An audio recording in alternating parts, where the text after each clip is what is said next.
Bem-vindos a esta nossa análise. Hoje temos em mãos um documento bastante peculiar, o Manifesto de Inquietação Lúcida.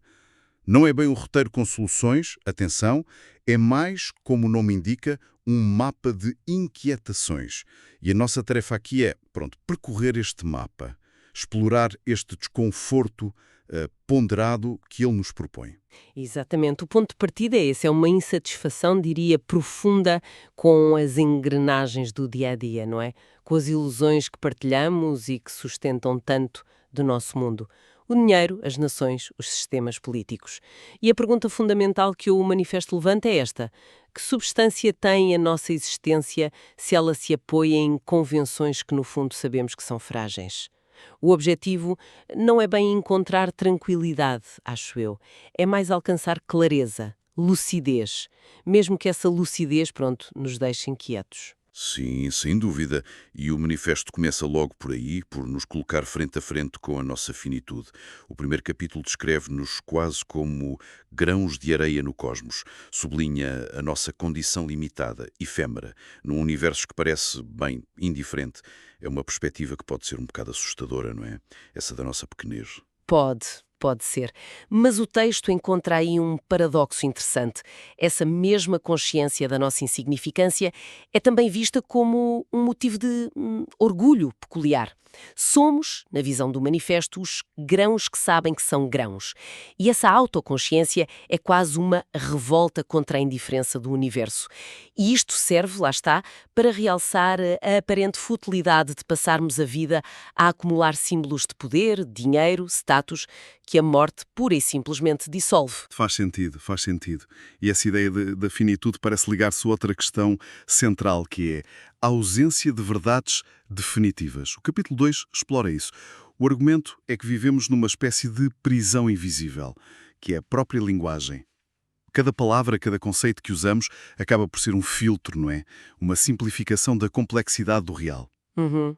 E o que é fascinante aqui é como o manifesto estende essa ideia até, imagine-se, à ciência. Argumenta que a ciência nos oferece modelos úteis, leis provisórias, no fundo, metáforas funcionais, mas não nos dá acesso direto à realidade em si. Reconhece aquilo a que chama os limites ontológicos no nosso raciocínio. Ou seja, as fronteiras daquilo que podemos sequer compreender por sermos humanos, presos no tempo, na nossa forma de pensar. Mesmo a matemática é vista mais como um espelho que nós construímos na tentativa de refletir o universo do que o universo em si. Mas, mesmo com essa consciência dos limites, a vida exige que tomemos decisões, que hajamos. O manifesto parece reconhecer isso. Fala na necessidade de certezas operacionais para conseguirmos funcionar no dia a dia, mesmo que lá no fundo suspeitemos que são construções, talvez ilusões. É um equilíbrio desconfortável, não acha? Sem dúvida, é muito desconfortável. E esse desconforto estende-se, curiosamente, à nossa relação com o próprio corpo. O capítulo 3 aborda essa sensação, por vezes estranha, de habitarmos um corpo físico. A ideia de sermos quase hóspedes de uma máquina orgânica que opera em grande parte fora do nosso controlo consciente. A respiração, o envelhecimento, as doenças. Gosto dessa imagem. A máquina orgânica. O corpo como um lembrete constante da passagem do tempo, da nossa vulnerabilidade, da mortalidade. E isso entra em choque direto com a mente que, como refere o texto, sonha com o infinito. Aquela experiência estranha que algumas pessoas relatam de se sentirem quase separadas do corpo ao observarem-se de fora. A despersonalização é vista aqui como um sintoma dessa tensão fundamental entre a consciência que aspira à permanência e a nossa condição física, que é irremediavelmente temporal. Exato, e saindo desta reflexão mais íntima, digamos, sobre a condição humana e passando para as estruturas que criamos à nossa volta, o manifesto dedica uma parte substancial àquilo a que chama as ficções que governam o mundo. E começa pela que considera a mais omnipresente, o dinheiro. Sim, o capítulo 4 é bastante incisivo. Descreve o dinheiro não como uma coisa, mas como o mito coletivo mais poderoso da história. Talvez mais forte que religiões ou nações até. O ponto crucial é que o seu valor não assenta em nada tangível. É unicamente na nossa crença partilhada de que ele tem valor. É quase uma religião universal pragmática, não é? À qual todos aderimos. É um pensamento que abala um bocado. Como é que este símbolo abstrato, feito de pura crença, pode determinar tanto das nossas vidas, valendo por vezes mais que a própria vida humana ou a saúde do planeta. A frase do manifesto é forte. A maior ficção social da história. E é a que mais profundamente desumaniza. Pois é, e essa análise da lógica das ficções coletivas estende-se, no capítulo 5, aos modelos sociais que herdamos, capitalismo, socialismo, até mesmo visões anarquistas. São apresentados não tanto como alternativas radicais, mas como variações dentro da mesma prisão conceptual, onde o ser humano é primariamente definido pelo seu papel económico, seja como trabalhador, consumidor, produtor. O argumento é que mesmo as críticas mais contundentes, como a de Marx, ao diagnosticarem a alienação, acabaram por propor soluções que mantinham a mesma gramática, o trabalho, a produção, a economia como eixos centrais da vida. Seria como tentar curar a doença com o mesmo veneno. É essa a ideia. A sensação que o manifesto transmite é de uma ilusão de mudança, como se estivéssemos apenas a trocar as peças num tabuleiro de jogo cujas regras fundamentais não questionamos. Embora, claro, se possa argumentar que alguma forma de organização económica é uma necessidade prática, não é? É incontornável. É uma tensão que o texto reconhece, sim. E essa crítica estende-se depois no capítulo 6 às elites, tanto as políticas como as intelectuais. As elites políticas são criticadas pelo foco obsessivo no curto prazo. O ciclo eleitoral de 4 anos, 5 anos, tendem a gerir o imediato, a aplicar remendos, em vez de desenvolverem uma visão estratégica de longo prazo para os desafios complexos que enfrentamos. E quanto às elites intelectuais, o manifesto também não é mais brando com elas. Descreve-as muitas vezes mais como guardiães da tradição do que como fontes de pensamento disruptivo. Acumulam saber, refinam teorias existentes, mas hesitam em arriscar, em propor rupturas verdadeiramente novas. O texto usa o exemplo português para ilustrar isto. Fala de academias por vezes fechadas em si mesmas, quase como feudos medievais na sua estrutura, e de uma política muito focada na gestão corrente, nomeadamente dos fundos europeus, o que revelaria uma elite talvez mais dogmática e rasa do que inovadora. Isto liga-se ao conceito de cegueira estratégica, que o manifesto explora. Sugere que esta cegueira não advém necessariamente de falta de inteligência ou informação, mas sim de uma certa conveniência. Manter o status quo, mesmo que disfuncional, pode ser mais confortável para quem beneficia dele do que enfrentar a complexidade e o risco da mudança real. O resultado seria a perpetuação de uma espécie de cegueira coletiva consentida. Percebo. E essa cegueira parece ter consequências graves quando olhamos para a sociedade como um todo. A parte 3 do manifesto usa uma metáfora forte, descrevendo a sociedade contemporânea como um organismo doente. O capítulo 7 foca-se na desigualdade extrema como um sintoma particularmente alarmante. Exato. A analogia é poderosa. A sociedade como um corpo onde os recursos vitais, riqueza, se concentram de tal forma nos poucos órgãos que o resto do organismo social fica subnutrido, enfraquecido e instável. A desigualdade extrema não é vista apenas como uma questão de justiça social, mas como uma falha fisiológica do sistema. O tecido social necrosa, a confiança mútua dissolve-se, a coesão perde-se. O texto chega a comparar a desigualdade a uma febre alta, um sinal claro de uma infecção sistémica profunda. E critica a tendência para tratar esta febre apenas com analgésicos, discursos apaziguadores, alguma caridade, pequenas reformas cosméticas, em vez de atacar as causas da infecção. Sugere que talvez estejamos a entrar num estado de agonia civilizacional, não por falta de recursos no planeta, mas por uma incapacidade gritante de equilíbrio e distribuição justa. Pois, e esta doença social manifesta-se de forma ainda mais complexa naquilo a que o capítulo 8 designa por polycrisis. A ideia aqui é que não estamos a lidar com crises separadas e sequenciais, mas sim com um emaranhado de crises climática, social, económica, alimentar, energética, geopolítica que se interligam e se reforçam mutuamente. O exemplo que dão é bastante claro. Uma seca prolongada, crise climática, leva à escassez de alimentos e água, crise alimentar e hídrica. Isto pode gerar migrações em massa, crise social e humanitária, aumentando tensões políticas e sociais, crise política, que podem escalar para conflitos, crise geopolítica, e por sua vez agravam a escassez e a instabilidade. É um ciclo vicioso difícil de quebrar. O ponto central do manifesto aqui é que a fragilidade não é tanto do planeta Terra, que já passou por transformações imensas, mas sim da nossa civilização atual, que depende de equilíbrios delicados. A frase é impactante. Já não controlamos o fio das crises, apenas reagimos aos estilhaços. Exatamente. E a isto junta-se outro fator de risco, explorado no capítulo 9, a concentração de poder de decisão com impacto global num número muito reduzido de líderes mundiais. As ações ou omissões de figuras como Putin, Xi ou líderes de grandes potências económicas têm consequências quase instantâneas em todo o planeta, desde o preço da energia e dos alimentos até à estabilidade das cadeias de abastecimento globais. A metáfora utilizada é bastante visual. É como se o corpo da humanidade dependesse de meia dúzia de neurónios instáveis. Um erro de cálculo estratégico, uma decisão impulsiva motivada por política interna ou ego pessoal por parte de um destes poucos atores pode desencadear convulsões à escala global. O maior risco, sugere o texto, talvez não seja um colapso inevitável por causas naturais, mas sim um colapso provocado pela imprudência humana. Parece que nos tornamos reféns de líderes que, por vezes, parecem jogar xadrez com o destino coletivo. É uma perspectiva que nos coloca uma responsabilidade imensa, pensar que estamos neste ponto de viragem. Sem dúvida.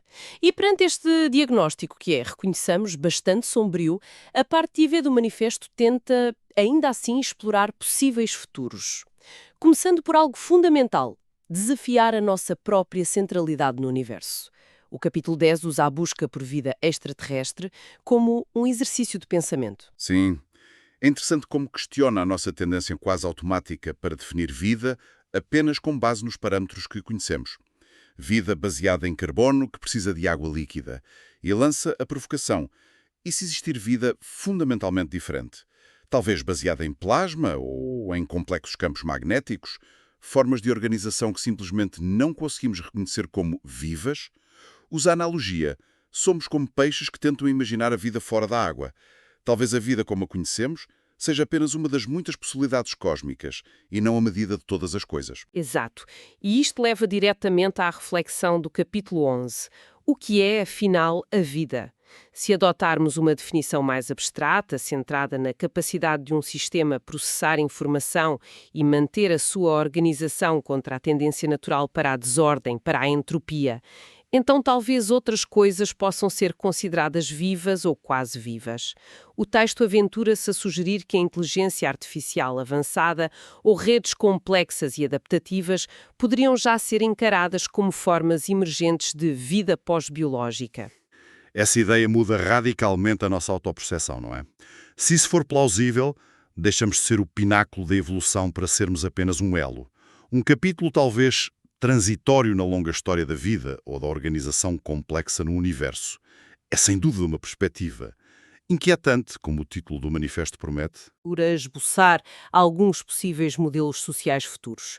Não são apresentados como receitas ou utopias, atenção, mas como provocações para alargar o nosso imaginário. Sim, apresenta 4 linhas gerais. O modelo ecológico simbiótico, onde o foco principal da sociedade seria a regeneração dos ecossistemas e o equilíbrio com a natureza, em vez da exploração extrativa.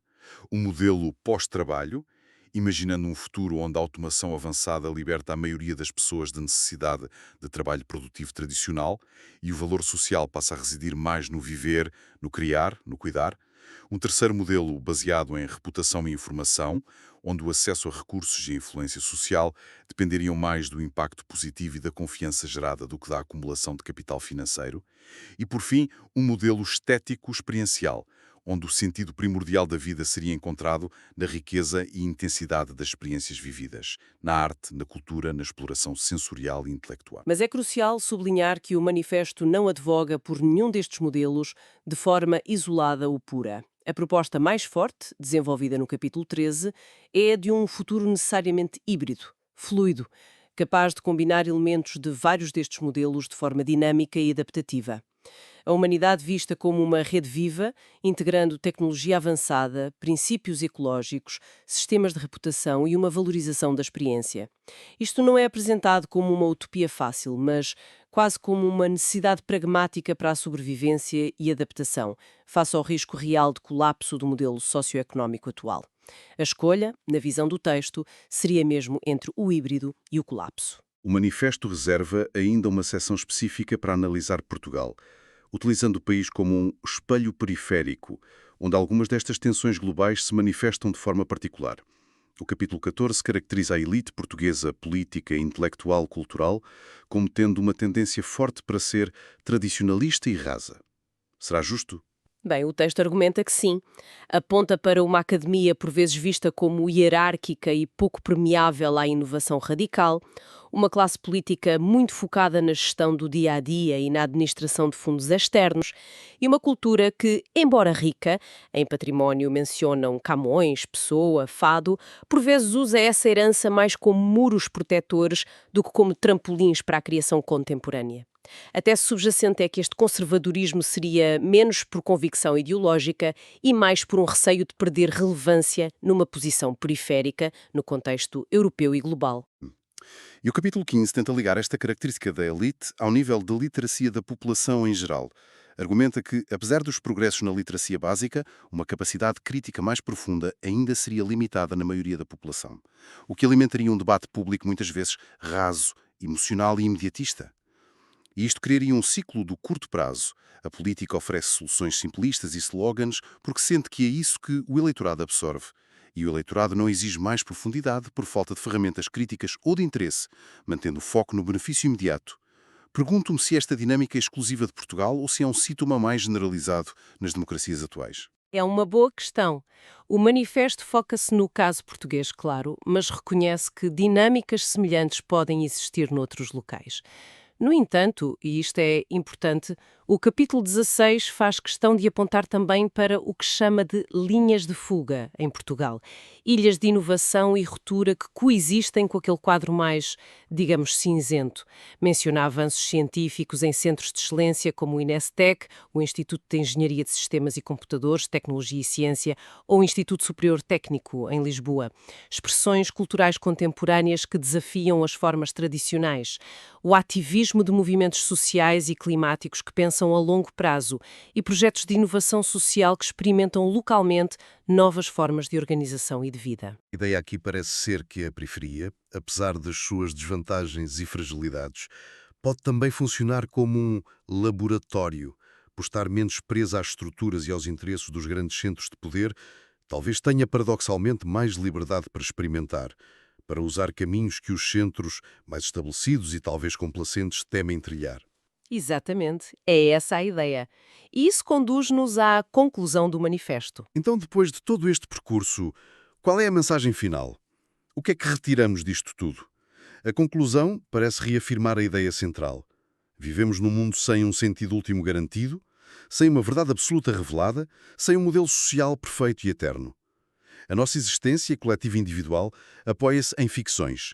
Convenientes, sim, mas frágeis. O dinheiro, as nações, as ideologias. A inquietação lucida seria então precisamente a capacidade de viver com este paradoxo. Desconfiar destas construções, reconhecer a sua natureza contingente e por vezes injusta, mas ao mesmo tempo perceber que precisamos delas para comunicar, para cooperar, para agir no mundo. Precisamos criar sentidos provisórios, pequenos paraquês, mesmo sabendo que não há um paraquê final. Sim, e o que acho particularmente interessante na conclusão é como ela reinterpreta a própria inquietação. Em vez de a ver como uma fraqueza, uma falha a ser eliminada, apresenta-a como uma força vital, talvez o próprio motor da lucidez. O convite final do manifesto não é para encontrarmos a paz de espírito ou respostas definitivas que, se calhar, nem existem. É antes um apelo para encararmos de frente a nossa finitude, para reconhecermos as ficções que nos moldam, para diagnosticarmos as doenças do nosso organismo social, para termos a coragem de imaginar futuros híbridos e alternativos e até para vermos nas margens e periferias focos de esperança e experimentação.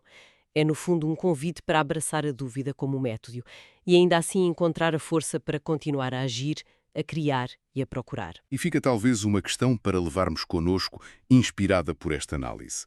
O manifesto fala em aceitar a falta de verdades absolutas, mas reconhece a necessidade vital de certezas operacionais para podermos agir. Se as nossas ficções centrais mais importantes, como o dinheiro na sua forma atual ou os modelos políticos dominantes, estão a mostrar sinais claros de esgotamento e a contribuir para a policrise que vivemos, que novas certezas operacionais, que não sejam apenas velhos dogmas requentados, nos podem servir de bússola na construção desses futuros híbridos que parecem ser a alternativa ao colapso? Fica a reflexão.